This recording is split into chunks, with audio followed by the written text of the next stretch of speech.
Hey everyone, hope you had a really good holiday. I actually took a bit of time off myself, but ended up doing a bunch of research. And the end result? I want to give a great big lump of coal to a feminist named Chelsea Vowel, particularly for attacking members of the Canadian Association for Equality, CAFE, and calling them a bunch of really nasty names. You know what? Basically, that's all feminists are good at, calling people names. Hi, I'm Diana Davison, and today I'm going to address an article written by an Indigenous feminist, which among other things calls Professor Janice Fiumenko a white nationalist neo-Nazi. Nothing's sacred. Now wait a minute! This kind of propaganda is getting out of control. Feminists are actually trying to prevent the Indigenous communities in Canada from getting important answers about their lives in order to keep a specific victim narrative intact. Meanwhile, 70% of disproportionately murdered and missing First Nations people in Canada are male. These communities cannot get a full picture of what's happening to their cultures unless they investigate both genders. To think otherwise is irrational. It's so irrational that only a feminist could take that point of view. Why are we even having this conversation? Well, let me start by explaining what the Murdered and Missing Indigenous Women and Girls inquiry is. Why does it say women and girls instead of just Indigenous people? It's actually not all that nefarious in origin. The whole thing was kick-started by the investigation into women killed by Robert Pickton in BC. Pickton killed at least 33 women, possibly 49, as he claims, by picking them up in the downtown East Side, a horrendously impoverished area. From Wikipedia, the population of the downtown East Side is estimated at around 6,000 to 8,000. Compared with the city as a whole, the downtown East Side has a higher proportion of males and of adults who live alone. It also has significantly more Aboriginals, who are further disproportionately affected by the neighborhood's issues. The neighborhood has a history of attracting individuals with mental health and addiction issues from across BC and Canada, with many drawn by its drug market, low barrier services, and relatively affordable housing. Law enforcement policies are among the most progressive in Canada. However, many vulnerable members of the community have low trust in police. So Robert Pickton would pick up women, mostly prostitutes, from the downtown East Side, and then take them out to his pig farm, where he used to host regular parties at what he called Piggy Palace. The Vancouver police began a missing women investigation when it was noted that a large number of downtown East Side women were disappearing. When Pickton was finally caught, it was 5 years after having been arrested for handcuffing and stabbing a prostitute who managed to get away. She reported it. People were stunned that the police had failed to take better action, ending the killing spree years before they finally did. A bigger inquiry was set up to investigate the failures called the Missing Women Commission of Inquiry. Because of the public attention the inquiry received, other groups came forward asking for the inquiry to include consideration of poor policing in other areas, most notably missing women and girls from northern BC's Highway 16, which has been also dubbed the Highway of Tears. So you can see why the inquiry took on the name of Missing and Murdered Indigenous Women and Girls, because it was following Pickton's murders of exclusively women. Taking a gendered approach is pretty natural. But what's not natural is the feminist opposition to including missing and murdered men and boys, when it turned out that they were missing and murdered at 3 times the rate. The RCMP gathered data during the next 2 years and only pulled the files on women and girls. They didn't want to do any more work than they had to, unless it was in their mandate. As police forces across the country were asked to dig up their own files, Ontario Provincial Police were finally the ones to take a bigger interest in their duty, actually do a better job than the minimum required, and they discovered that far more Aboriginal men and boys were murdered or missing from the communities. They were pretty much told to lose the data. RCMP said that they would not be expanding their own record search. Basically, the police are trying to reduce time and resources spent on the investigation. It's nothing surprising, it's institutional laziness and budget cutting. Now, let's look at the reasons the feminists don't want to include men and boys. On her website, Indigenous feminist Chelsea Vowel says that the study has to remain focused on violence against women only. She writes, "In the context of the national inquiry into murdered and missing Indigenous women and girls, the MRA narrative being asserted is that the lack of attention to the missing men and boys is the fault of feminists. I want to highlight the way in which these anti-feminist MRA interventions in the missing women and girls inquiry reinforce the imposition of white supremacist heteronormative patriarchy on Indigenous peoples." White supremacist heteronormative patriarchy. So right after telling us that feminists aren't blocking this inquiry, she comes up with a sentence that only a lunatic feminist could put together. So Vowel wants to block a full search for meaningful answers, one that would benefit her entire community. And she wants to do this based on an ideology introduced to her by middle-class white women. More specifically, if this is not a feminist-driven vehicle, then why would it matter if Cafe, who's supporting expanding the inquiry, why would it matter if they're anti-feminist anyway? That Vowel and other feminists are demanding the inquiry not include men and boys, it's outrageous. It's logically indefensible. The only thing making Cafe an anti-feminist group is that they're asking feminists to stop being so bloody ridiculous and do something that will truly help the Indigenous people. So they're not anti-feminist, they're anti-stupid. Also, how the hell does heteronormativity get in there? There's nothing about the request to add murdered Indigenous men to the inquiry that relates to sexuality at all, or sexual preference. Until Chelsea came along, that is. Nobody was talking about the sexual orientation of the murdered and missing people. No one. But now she's brought it up. You know, maybe some of the murdered men were two-spirited. Maybe some of them were gay. Maybe some were transsexual. Chelsea doesn't know because Chelsea doesn't want to know. Instead, she thinks she'll just be clever and threaten Cafe's registered charity status. Under CRA policy, which has not yet been changed by the current Liberal government, activities are presumed to be political if a charity explicitly communicates a call to political action, explicitly communicates to the public that the law, policy, or decision of any level of government in Canada or a foreign country should be retained, opposed, or changed, etc. With such broad restrictions, there is certainly pressure on non-profit organizations to downplay their political advocacy. Much of what can be found on Cafe's website is characterized as educational, with a smaller portion of the site dedicated to political advocacy, such as Expand the Inquiry campaign. In their promotional materials, Cafe is careful to focus on their slogan, "Equality means equality for everyone," rather than promoting explicitly anti-feminist positions. Well, they're not being careful, they're being accurate. Right? Just because a member of Cafe might hold a specific point of view, or somebody who speaks at one of their events has a specific point of view, it doesn't necessarily reflect the views of Cafe themselves. The views of Cafe are exactly what they say on their website.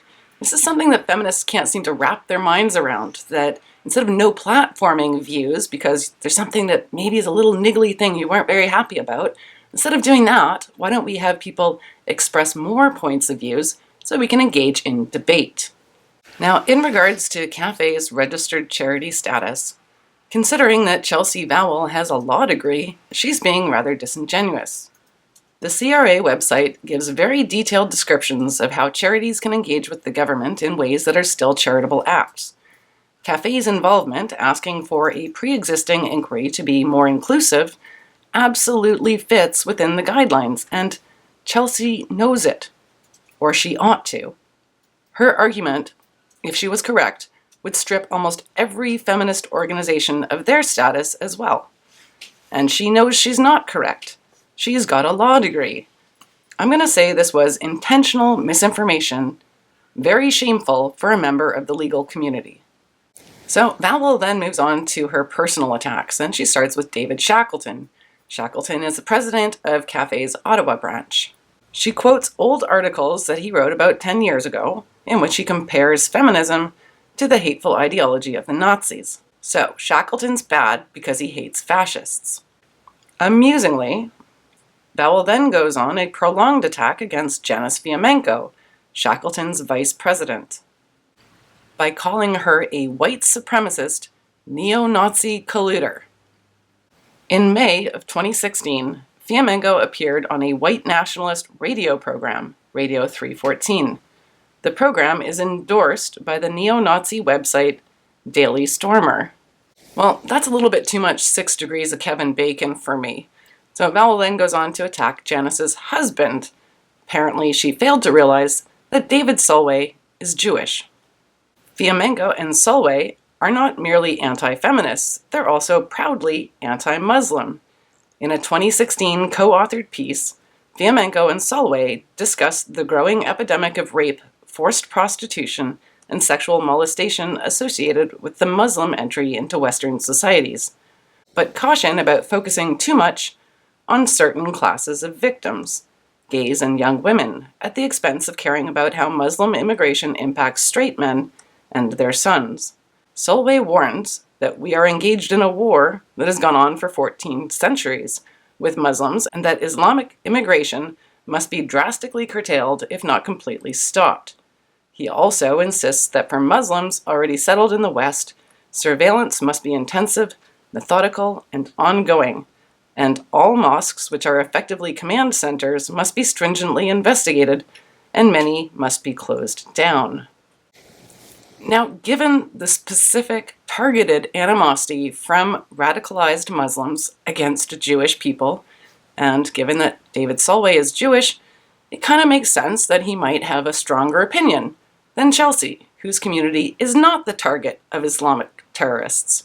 So perhaps if she had not judged so quickly, if she'd maybe tried to get an understanding of his perspective, then this whole Nazi-calling episode could have been avoided. I'm pretty sure that white supremacists aren't that friendly with Jews. But Vowel's stupidity goes a step even further in a summary statement.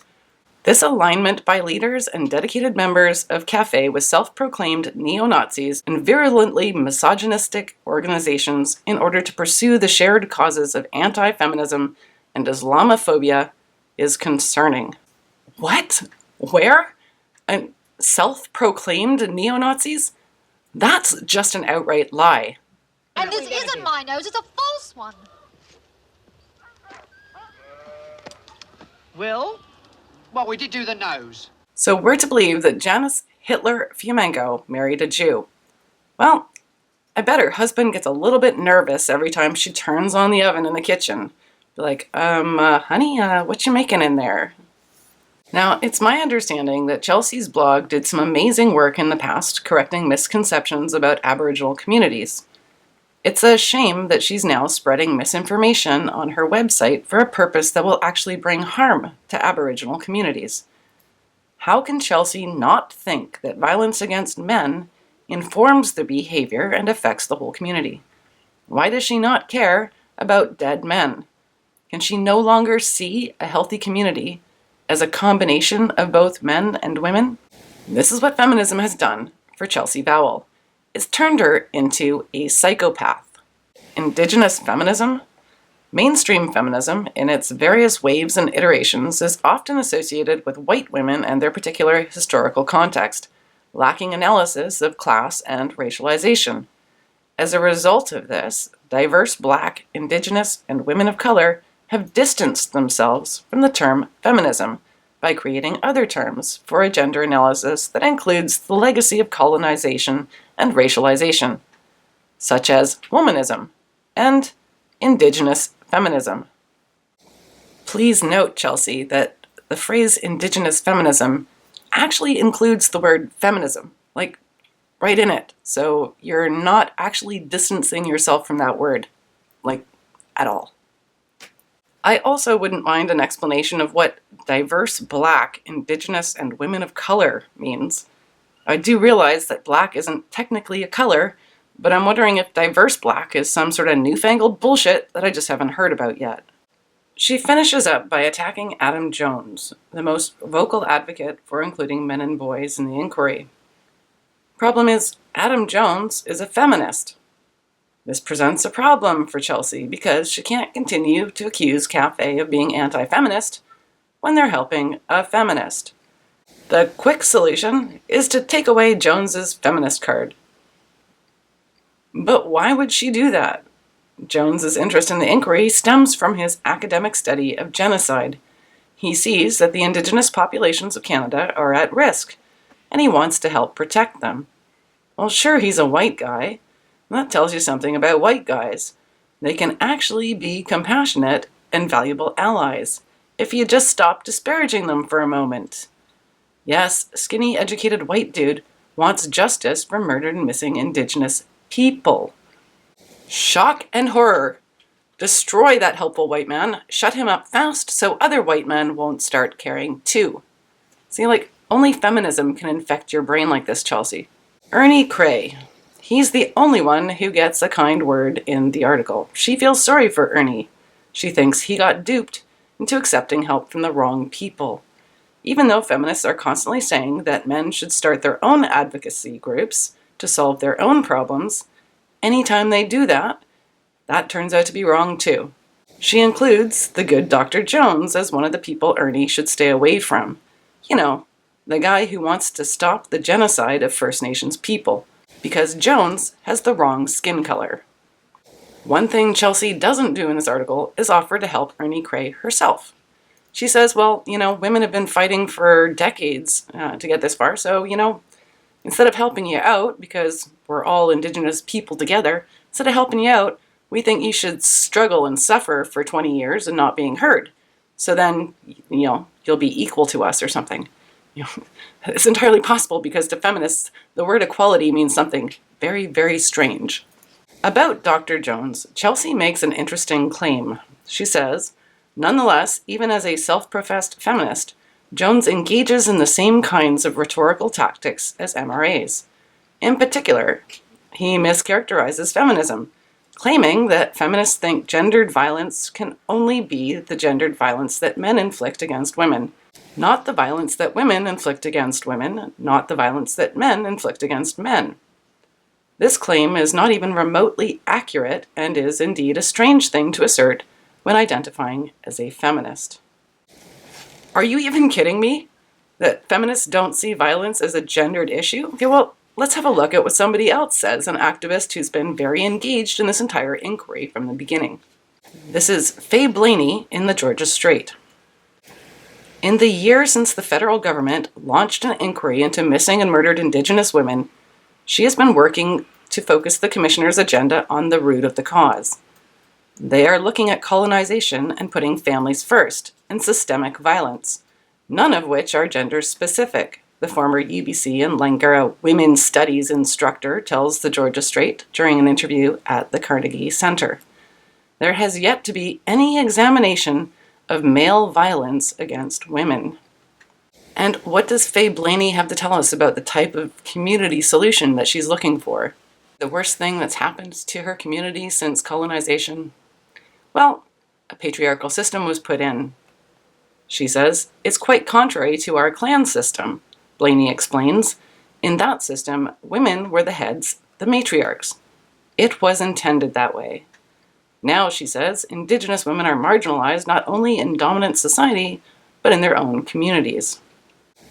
So not only is Dr. Jones correct, but Fay Blaney tells us that she wants to replace the patriarchy with a matriarchy. Because, that's what, God intended.